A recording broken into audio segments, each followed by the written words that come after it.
We bring in Vincenzo Goodwill Jr. III, Yahoo Sports senior NBA writer, host of the Good Word podcast on Yahoo Sports. Ball Don't Lie, Sirius XM NBA host as well.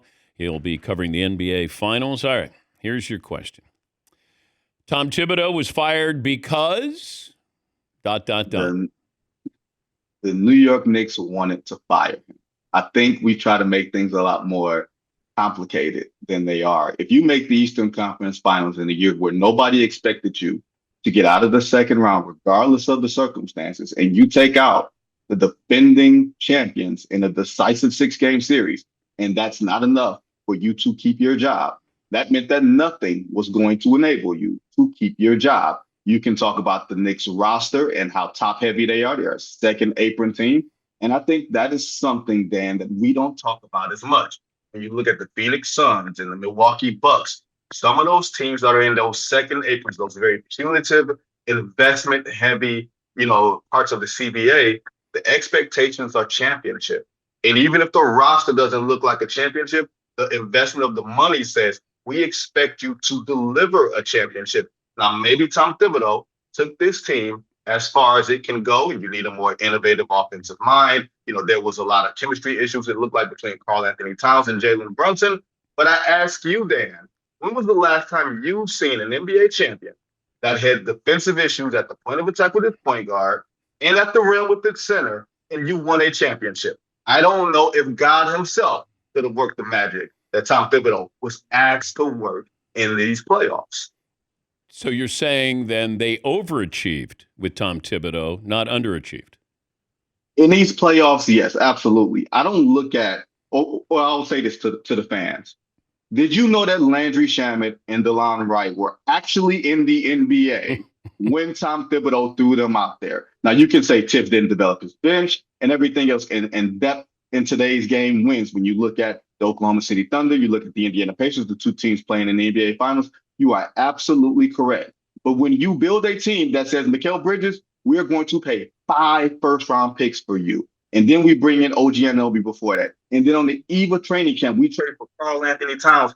You don't have the space to develop a bench. And I know Tibbs should have developed the bench better, but I can't think of a coach being fired because of supplementary players. Now, if you tell me that Jalen Brunson or Karl Towns or Mikal Bridges went into a meeting individually with Jim Dolan and said, we know what you're thinking, maybe this isn't the guy to help us move forward. Okay, fine, because this is a totally different team than the team Tibbs took over all those years ago. It's a much more talented, offensively based team, and maybe that's the reason. But either way, guess what, Dan? We won't find out because Punxsutawney Phil will never come out of his shadow. And I'm talking about Leon Rose. We never see that man. I will be bald-headed before we ever see Leon Rose in public again. And let me tell y'all, I got a good hairline still. See, I think that if you make a move, you fire a coach or hire a coach, you should get in front of the media. You got the media capital of the world, New York City. You made the move. If I'm a fan, I would like to at least have answers. What was it that we didn't get, and what are you bringing in? Now, he might show up if they bring in Michael Malone, take a victory lap, and then maybe they don't ask questions about Tom Thibodeau. But you got to get in front of the media here. Right? Yeah, absolutely. And I'm surprised that Knicks fans, well, for one, Knicks fans don't like the media. Nobody likes the big bad media. So when the media says, hey, there's a need for public accountability, you can look at that in all different spheres of our world today. Nobody likes the media pointing out that accountability is necessary. But let me say to this point, even if you go hire a Michael Malone, what is the difference between Michael Malone and Tom Thibodeau? Wasn't Michael Malone fired in large part because of his inability to work with the front office to develop young players? Isn't that one of the complaints about Tom Thibodeau? Don't they come from the same New York sort of tree, the tree of NBA coaches? I feel like they're kind of similar. Do you think they know who they're hiring? No, I don't think they know who they're hiring. And I don't necessarily know if you have to know who you're hiring. I don't think this is the case of when the Pistons fired Rick Carlisle in 2003. They knew they had Larry Brown in their back pocket and they wanted to win the championship that next season to validate it. I don't think this is that. I think they are walking in this with a relatively open mind. You see the list of of guys, even some coaches who are still in the contract, they owe Tom Thibodeau $30 million. I will say this, and I'm going to go back to firing of Tibbs. When you fire a coach for $30 million left on his deal and you're willing to eat that, it's not just the owner. Because I've heard 3 hours before, hey, it's Tom Thibodeau safe? And someone told me, 2 people told me inside that building, close to that building, they said, not unless Dolan wants to. So I don't just think it was Jim Dolan. I don't think it was just the players in those closed door meetings. I think they had long made this decision, and I don't think they had necessarily a list of who they had in front of them, a closed down list. I don't think it's going to be Jay Wright. I'm not sure if it's going to be Jeff Van Gundy or anything like that. I think it's the New York Knicks being the New York Knicks. What about Danny Hurley? Have you seen Danny Hurley on the sideline? Yeah, I know. My job is just to ask the question. I didn't want to ask a question and give an answer. So you didn't want to lead the witness. No. It's something that's unique in this business. Doesn't happen very often where the host just asks the question, doesn't ask, answer, and then ask. So, what about Danny Hurley? I don't know if Danny Hurley has the sort of temperament for an 82-game season, the scrutiny of the New York media, and then the NBA playoffs. You are at the point now where reaching the conference finals is the floor for this. Like, Dan, there was a girl I once dated, and when we first met, she said, the bar is the floor. You don't have to do much. That ain't the case no more for these New York Knicks. The bar is a lot higher now for them and how they have to move. So you have to be careful about what type of coach you bring in because there's the scrutiny, because it's the Dolan factor, because it's World Wide West, maybe Rick Brunson, Leon Rose. It's all these different factions inside the building. And again, I ask you, what championship coach could coach Karl Towns defending the rim and Jalen Brunson being an outright sort of negative factor on defense at the point of attack? And Jalen Brunson at 6'0" commandeers so much of a team's offense. If you're talking about Knicks players not sure what their role is, he has so much of a disproportionate value on the offense being run. I don't think we talk about that. He's like James Harden. He's like Luka Doncic. And guys around that have a hard time playing. So I don't even know offensively you have the philosophy or the scheme to build a championship team. Talking to Vincent Goodwill, Yahoo Sports senior NBA writer. I did laugh at the end of the year, after they get eliminated, people now start pointing out that Karl Anthony Towns can't play defense. And I'm thinking, did anybody watch him prior to getting to New York? He doesn't play defense. I don't know if he tries. Like, that'd be even sadder if he was actually trying to play defense. I'd rather just go with, I'll use my energy on the offensive end. Well, you guys played Prince's 17 Days coming in. Prince is one of Prince's favorite musicians with Sheila E. with the bongos. That's what Karl Anthony Towns does when he's playing defense. He just whacks you upside the head and then says, I don't know why I did that. And you're right. We saw Karl Towns with Rudy Gobert in Minnesota. They surrounded him with defensive players. Anthony Edwards is a dog on defense. Jay McDaniels is a dog on defense. You have to surround him with players at all different levels that sort of mitigate what he does because he's not going to change. He's 10 years in. He's a wildly efficient offensive player, a wildly talented offensive player. But also, Jalen Brunson had a grand total, Dan, of 5 assists to Karl Anthony Towns in the Eastern Conference Finals. Something is not working with the mix with those two. Karl played his best when Brunson was on the bench, and then when Brunson's on the bench, Karl gets in foul trouble. All right, NBA Finals. Tell me how. What's going on? Yeah. That's happening? Rumor has it. Do you think the Knicks make the announcement of the next head coach during the NBA Finals? I don't know. David Stern always had a problem. Don't take away from the finals. But I don't know if this commissioner cares or the Knicks care. But will they hire their head coach by the end of the NBA Finals? I'm not sure if Emperor Stern is much more of an authoritarian figure than Adam Silver, who's a little bit more on the diplomatic side, right? Yeah.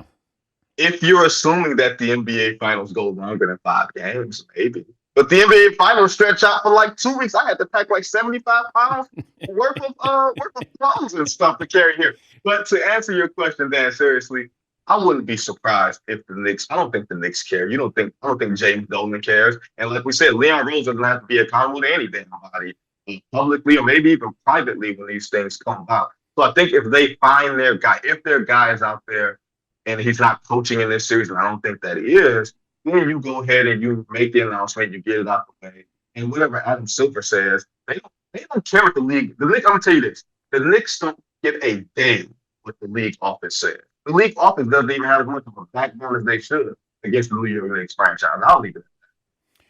Okay, how do the Pacers win the series? Not make it a series, win the series. Lock Shea Gilgeous Alexander up like that movie with Damon Wayans, being on offense like that. No, I think offense is the key here. Normally we say when you get to NBA Finals, it's about defense and stopping the other team. You're not going to stop the Oklahoma City Thunder. You're not going to stop Shea Gilgeous Alexander from being fouled or at least baiting the refs into believing he's fouled. You have to press the pace. Tyrese Halliburton is by far the most important player in this series. The one mistake that Anthony Edwards made, or the one development in his game, was that you got to see when he gave up the ball, you knew exactly where he was because he was not moving around, and that enabled Oklahoma City's defense to keep an eye and arms on him. Tyrese Halliburton has a Steve Nash kind of quality where he can be at different points of the floor where you have to account for him for different players. If he can get this Oklahoma City defense mixed up and twisted up, which we actually have not seen, then maybe you have a better chance. Remember, the Denver Nuggets of Nikola Jokic and a who's who took this team 7 games. Now, they get blown out in the game 7, but the games that they won, they shot the ball extremely well, and they played flawless basketball down the stretch. We've seen the Indiana Pacers have comeback victories against Cleveland and against the New York Knicks, where they defied the odds and came back and played flawless basketball in the last 2 minutes after hanging around from being down 20 or being down 10 or whatever the case may be. And Rick Carlisle is a wizard of a coach. So while it doesn't seem likely, that is the path. Tyrese Halliburton has to be a monster in this series. The Pacers have to shoot what they shot against the Knicks, well over 39%, which is a Herculean number. They have to shoot well into the 40s, and you have to win the crunch time minutes. And even then, I don't know for sure if they win the series. Let me go back to the Knicks for this question. What do you think about Rick Pitino coaching the Knicks? You are jumping back to the Wayback Machine. I mean, is he bringing Billy Donovan back with him? Is he bringing, Patrick Ewing and those 89 Knicks where they chopped you up half court? That's a great question. I don't know if Jeff Van Gundy is the answer. I don't know if Rick Pitino, who is what? He's got to be, 76, 77 years old? If he has the stamina to do that. In the words of Rick Pitino in the press conference maybe 25 years ago, Patrick Ewing ain't walking through that door. Yeah. Charles Oakley ain't walking through that door. Charles Oakley really ain't walking through that door. He's not allowed to walk through that. Yeah. Exactly. Yeah. He can't walk through the door. He literally can't walk through that door. They won't let him walk through that door. I was watching that 30 for 30 on the Pacers and the Knicks with Reggie Miller and John Starks, and you saw some of those scores. Like the Pacers would get 78 points. It was almost like first team to 90 points would win those games. But it was exciting and intense. It wasn't necessarily great basketball, but it was like so physical. And then I don't know, did the commissioner have this light go off and say, aesthetically, this isn't good basketball? Because Cleveland, I remember Mike Fratello and Pat Riley with the Knicks, they love that physicality with that. But I don't know, was there an edict that said, we have to make this more open and let these great athletes be great athletes again? Well, remember, if you just specifically go back to 1995, where Reggie does the 8 points in 9.5 seconds, and the scores were where they were. The next year, the NBA moved the 3-point line up from 23-9 to maybe 22-6 for the next 2 seasons, and then they moved the line back again to increase scoring. So that was one of those things. And then the Detroit Pistons, the 48 Minutes of Hell team, came and was holding teams under 70 points. And then the next year, you got to see the handshaking removed. Steve Nash won 2 MVPs, the 7 seconds or less Phoenix Suns. And that's where you start to see sort of the evolution of the game. Michael Jordan finds a way to cure all ills, Dan Patrick. When Michael Jordan's the face of your league, it don't matter what's going on. That's why 30 points then looks a lot different than 30 points now. So don't give me the numbers from then and say such and such is better right now. I say 5. How would Steve Nash be in today's game? If Steve Nash realized that he had the green light to shoot more, and I think as opposed to being an 18 and 13 guy or a 16 and 12 guy, if he turned into like a 23, 22 and 11 guy, Steve Nash might have a championship ring or two in his jewelry case. I think he would be. I think the point guards of previous eras, when you talk about the Steve Nashes, the Jason Kidds, of course, the Isaiahs and Magics, those guys will be so much better in today's game, not because of shooting, but because the rim isn't clogged. They're getting to the lane and getting layups all day because you have to guard from 30 feet out and you don't have one big man at the rim, let alone 3. Yeah, I remember coaches would tell me that they had to yell at Steve Nash to shoot. Imagine you have to tell somebody to shoot because he didn't shoot enough. And they said, now you're hurting us that you're not shooting enough. And he was a 90, 50, 40 guy, I think, before we even thought what a 90, 50, 40 guy was. Yeah, he was amazingly efficient. And sometimes when you take more volume of shots, the efficiency goes down. Some people are so married to, whatever the numbers are that they don't worry about winning the game. They worry about winning the statistic battle. I don't think Steve Nash was like that. I think Steve Nash was a hard-nosed competitor. And when you have Sean Marion and Amari Stoudemire and those guys who needed to be fed the ball, you get more into a passive point of view. But it makes a better offense if you wind up getting it up the court and you're trying to get layups and you're driving the score as opposed to driving the pass. Because sooner or later, the defense catches up to that and they play you for the pass as opposed to playing you for a threat. What would Barkley be like today? Illegal. Because who's guarding him? Dan, who is guarding a 6'6", lightning quick, athletic 3-4? Remember, Charles played a lot of 3 in his latter days in Philly, where he played with Rick Mahorn and Mike Jaminski, and he almost won MVP in 1990 playing a small forward. If you gave Charles Barkley an open floor, you said, Charles Barkley, the 3-point shot is a shot that we have to take, then if you play up on him, he drives to the basket. If he posts up the floor spread, you can't double him. If you tell him, Charles, we need 50 from you tonight, that's what you got. The only hope is that, hey, Charles, you got to play defense. Can you get into a stance? Can you rotate? That's the only question. As Charles has told me many times, as long as Larry Bird's in the league, I won't be the worst defensive guy. Wow. Bird, hey, look, there's a play near and dear to a lot of Detroit's hearts that says that Larry Bird was a pretty damn good defensive player. So I'll take a little umbrage on that. Well, sometimes, you look at LeBron, and I could say 5 greatest plays of his career. One is going to be the chase down block on Iguodala. Yeah. I can talk about Michael Jordan's 5 greatest plays. The steal against Karl Malone that set up the game-winning shot that won, the game in Utah, which we thought was his final game, and then Larry Bird with the steal against the Pistons. So great players making great plays, but making great plays at both ends of the floor. Well, remember that Utah Jazz game 6 with Chicago was on a Sunday, and I know it wasn't the reference, but the mailman don't deliver on Sundays. Oh, okay. All right. You liked that, didn't you? No, that was pretty good. No. That's something that Fritzy would have said. He would have said that, and I would have said, Todd, you're better than that. So, well, I am a Detroiter, and Karl Malone knocked Isaiah Thomas's head wide open with 40-something stitches because Zeke had torched John Stockton in the aftermath of the Dream Team stuff. So I don't really have a whole lot of love for Karl Malone. I hate to say it like that.